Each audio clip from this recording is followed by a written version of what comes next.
ফকিৰা গ্ৰামত গুলজাৰ হুছেইনৰ বিৰুদ্ধে এজাহাৰ দাখিল কৰে কোকৰাঝাৰ জিলা AIDFৰ সভাপতি তথা যোৱা BTR পৰিষদীয় নিৰ্বাচনৰ AIDFৰ মনোনীত প্ৰাৰ্থী আনোৱাৰ হুছেইনৰ ২৪ ঘণ্টাৰ ভিতৰত আনোৱাৰ হুছেইনৰ বিৰুদ্ধে কৰা মন্তব্য গুলজাৰ হুছেইনে কোনো ধৰণৰ প্ৰমাণ দিব পৰা নাই, যাৰ বাবে এজাহাৰ দাখিল কৰে কোকৰাঝাৰ জিলা AIDFৰ সভাপতি তথা BTR পৰিষদীয় নিৰ্বাচনৰ AIDFৰ মনোনীত প্ৰাৰ্থী আনোৱাৰ হুছেইনে ফকিৰা গ্ৰামত গুলজাৰ হুছেইনৰ বিৰুদ্ধে এজাহাৰ দাখিল। গুলজাৰ হুছেইনে যোৱা ১১ তাৰিখে এখন ৰাজহুৱা সভাত যোৱা BTR পৰিষদীয় নিৰ্বাচনত কোকৰাঝাৰ জিলা AIDFৰ সভাপতি তথা যোৱা BTR পৰিষদীয় নিৰ্বাচনৰ AIDFৰ মনোনীত প্ৰাৰ্থী আনোৱাৰ হুছেইন বিজেপি দলৰ লগত বুজাবুজি কৰি হাৰিছিল বুলি ভুৱা প্ৰচাৰ চলোৱাৰ অভিযোগত বিপদত গুলজাৰ হুছেইন।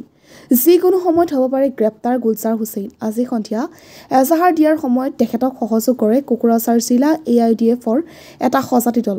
এজাহাৰ দাখিল কৰি আনোৱাৰ হুছেইনৰ সাংবাদিকৰ আগত এনেদৰে মন্তব্য কৰে। কোকৰাঝাৰৰ পৰা কিশোৰ মিশ্ৰৰ report, north east frontier news.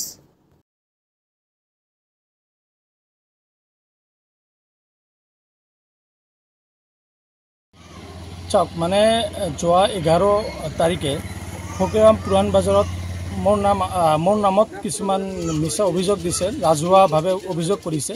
তো গুলজাৰ হুছেইন নামৰ এজন ব্যক্তিয়ে, তো গোটেই গুলজাৰ হুছেইনক মই 24 ঘণ্টা সীমা বান্ধি দিছিলোঁ। 24 ঘণ্টাৰ ভিতৰত যদি কোনো তথ্য থাকে তো তথ্যটো ফাদিল কৰিব কৈছিলোঁ, প্লাছ ৰাজহুৱাভাৱে কৰিব যে ছ'চিয়েল মিডিয়াৰ যোগেদি মই ৰাজহুৱা কৰিব কৈছিলোঁ। কিন্তু 24 ঘণ্টা পাৰ হৈ গ'ল, কিন্তু এতিয়ালৈকে কোনো তথ্য ফাদিল কৰিব নোৱাৰিলে।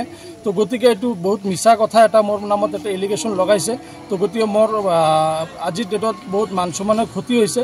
সেইকাৰণে আজি মই ফকিৰাম থানাত গুলজাৰ হুছেইনৰ নামত গোচৰ কৰিলোঁ। পৰৱৰ্তী টাইমত মই মানহানি কেছ কৰিম, কাৰণ আমাৰ দলীয়ভাৱে এইটো আলাপ আলোচনা কৰি আমাৰ কোকৰাঝাৰ জিলা সমিতি তথা আমি কেন্দ্ৰীয় সমিতি আমাৰ BTC ইনচাৰ্জ সকলোৰ লগত আলাপ আলোচনা কৰি আমি নিশ্চয় ইয়াৰ পিছে আমি মানহানি কেছ গোচৰ কৰিম।